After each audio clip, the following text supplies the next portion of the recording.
Hi hello నమస్తే welcome to Priya tiles. అందరూ బాగున్నారా అండి? అందరూ బాగుండాలి, అందులో మనం ఉండాలి. ఈరోజు మనం బంగాళదుంపలతో ఒక స్పెషల్ కర్రీ వండుకుందామండి. చాలా బాగుంటుంది, తప్పకుండా ట్రై చేయండి. పిల్లలకైతే చాలా నచ్చుతుంది. బేబీ పొటాటోస్ గ్రేవీ కర్రీ అండి, చాలా బాగుంటుంది. చిన్న బంగాళదుంపలు ఎంత చిన్నవి ఉంటే అంత చిన్నవి కొని తెచ్చుకోండి. నాకైతే ఇంతకన్నా చిన్నవి అయితే దొరకలేదండి.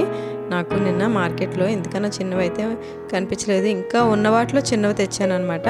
కానీ ఈ సైజ్ అయినా ఓకే, గుడ్డుల్లా కనిపిస్తాయి అనమాట. ఇంకా చిన్నవి అయితే ఇంకా బాగుంటుంది, కానీ అన్నీ ఒకే సైజ్ అయితే లేవండి. ఫస్ట్ శుభ్రంగా కడుక్కొని తర్వాత కుక్కర్లో పెట్టి ఒక 3 విజిల్స్ వేయించుకోవాలండి. 3 అయినా 4 అయినా వేయించుకోవచ్చు, మరీ మెత్తగా అయినా పేస్ట్లా అయిపోతుంది అనమాట. ఆ కుక్కర్ విజిల్ వచ్చేలోపు మనం మసాలా తీసుకుందాము. ఉల్లిపాయలు ఒక 4 పచ్చిమిరపకాయలు, ఒక 4 ఉల్లిపాయలు, ఒక 5 టమాటాలు వేసుకున్నానండి నేను. మీకు ఎక్కువ గ్రేవీ కావాలంటే ఇంకా వేసుకోవచ్చు. ఇందులోనే ధనియాలు, జీలకర్ర, లవంగాలు, యాలకులు, దాల్చిన చెక్క అన్నీ కూడా వేసుకొని పట్టుకోవచ్చు. నాకైతే అవన్నీ చేసింది విడిగా మిక్సీ పట్టిన గరం మసాలా పేస్ట్ అనేది ఉంది కాబట్టి నేను ఓన్లీ పచ్చిమిరపకాయలు, ఉల్లిపాయలు, అలానే టమాటా పట్టుకుంటున్నాను. అది పక్కన పెట్టుకున్నానండి. ఆ గ్రేవీ, ఈ గ్రేవీ ఏ గ్రేవీ కర్రీలోకైనా సరే సూపర్గా ఉంటుంది. ఇంకా చిన్న ముక్కలుగా కట్ చేసుకోవాలి ఉల్లిపాయలు. 4 విజిల్స్ వచ్చినాయండి. అది పూర్తిగా చల్లారేలాగా వంపేసుకోవాలి. వాటర్ అంతా వంపేసుకొని కొంచెం చల్లనీళ్ళు వేసుకుంటే తొక్క అనేది చాలా ఈజీగా వచ్చేస్తుంది. కొంచెం చల్లారిన తర్వాత పొట్టు తీసుకోవాలి. మనం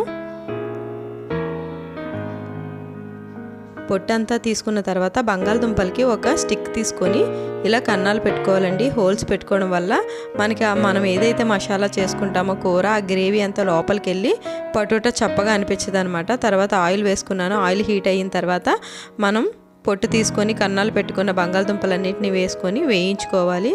కొంచెం సాల్ట్ వేస్తున్నాను, మరి చప్పగా ఉన్నా బాగోదనమాట. మనం హోల్స్ పెట్టాం కదా, ఆ హోల్స్ అంతా ఈ సాల్ట్ అనేది అబ్జర్వ్ చేసుకుంటుంది. కొంచెం పసుపు వేసానండి. ఈ 2 వేసి బాగా వేయించుకోవాలి. వీలైతే డీప్ ఫ్రై కూడా చేసుకోవచ్చండి. డీప్ ఫ్రై చేసి తీసుకున్నా పర్వాలేదు ఎక్కువ ఆయిల్ వేసి, కానీ నేను అలా చేయకుండా కొంచెం ఆయిల్ వేసి ఇలా వేయించుకున్నాను. అదే ఆయిల్లో మనం చిన్నగా కట్ చేసుకున్న ఆనియన్స్, అలానే పచ్చిమిరపకాయలు, కరివేపాకు వేసుకోవాలి. ఇంకా కొంచెం మసాలా ఎక్కువ కావాలి అనేవాళ్ళు 2 యాలకులు, చిన్న దాల్చిన చెక్క కూడా వేసుకోవచ్చు. 2 లవంగాలు కూడా వేసుకోవచ్చు. బిర్యానీ మసాలాకు మనం ఎలా అయితే వేస్తామో బిర్యానీ ఆకు అవన్నీ కూడా వేసుకోవచ్చు.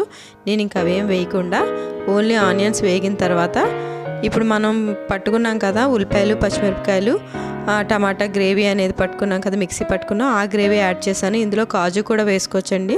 మిక్సీ పట్టేటప్పుడు కాజు ఒక 4 కాజు వేసుకుంటే జీడిపప్పులు టేస్ట్ ఇంకా బాగుంటుంది. కొంచెం పసుపు, కొంచెం ఉప్పు వేశాను. ఈ గ్రేవీ అనేది బాగా ఉడకాలి. ఇందులోనే ఒక 1/2 స్పూను జీరా పొడి వేసానండి, జీలకర్ర పొడి, 1 స్పూన్ ధనియా పొడి వేశాను. ధనియాల పొడి వేయడం వల్ల బాగుంటుందన్నమాట.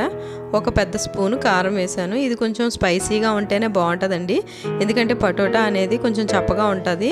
ఎంత మనం గ్రేవీ పెట్టినా సరే చప్పగా ఉంటుంది కదా, తినేప్పుడు గ్రేవీ అనేది కొంచెం స్పైసీగా ఉంటేనే బాగుంటుందన్నమాట. నా దగ్గర అల్లం వెల్లుల్లి పేస్ట్ పట్టుకున్న గరం మసాలా ఉందని చెప్పాను కదా, అన్నీ ఆల్ మిక్స్ గరం మసాలా ఉంది నా దగ్గర. ధనియాలు, జీలకర్ర అన్నీ వేసింది, అది వేసాను. ఇప్పుడు పెద్ద గ్లాస్తో 1 గ్లాసుడు వాటర్ వేసుకున్నానండి. ఈ గ్రేవీ మసాలా మొత్తం బాగా ఉడకాలన్నమాట. కొంచెం బాగా ఉడికిన తర్వాత అప్పుడు మనం వేయించుకున్న దుంపలు వేసుకోవాలి. ఇది బాగా ఉడికిందండి. ఇది బాగా ఉడికిన తర్వాత మనం వేయించి కన్నాలు అవి పెట్టి పక్కన పెట్టుకున్నాం కదా, ఆ దుంపల్ని వేసుకోవాలి. వేసుకొని ఎలా పడితే అలా కలపకుండా, అంటే దుంపలు ఇడిపోతాయి బాగా. ఆల్రెడీ మిక్సీ 4 విజిల్ వేయించాం కదా, బాగా ఉడికిపోయి తర్వాత వేయించుకున్నాం, మెత్తగా అయిపోయి కాబట్టి అయిపోద్దండి. ఇంకా లాస్ట్లో కొంచెం పెరుగు వేసుకోవాలి, లేదు ఫ్రెష్ క్రీమ్ అయినా వేసుకోవచ్చు. నేను పెరుగు వేసుకున్నాను. అంతే అండి, gravy masala curry ready. Potato, small potato అనమాట.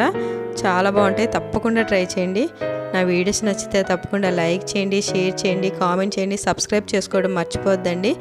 ఇది పరోటాలోకైనా, చపాతీలోకైనా, వేడి అన్నంలోకైనా సూపర్గా ఉంటుందండి.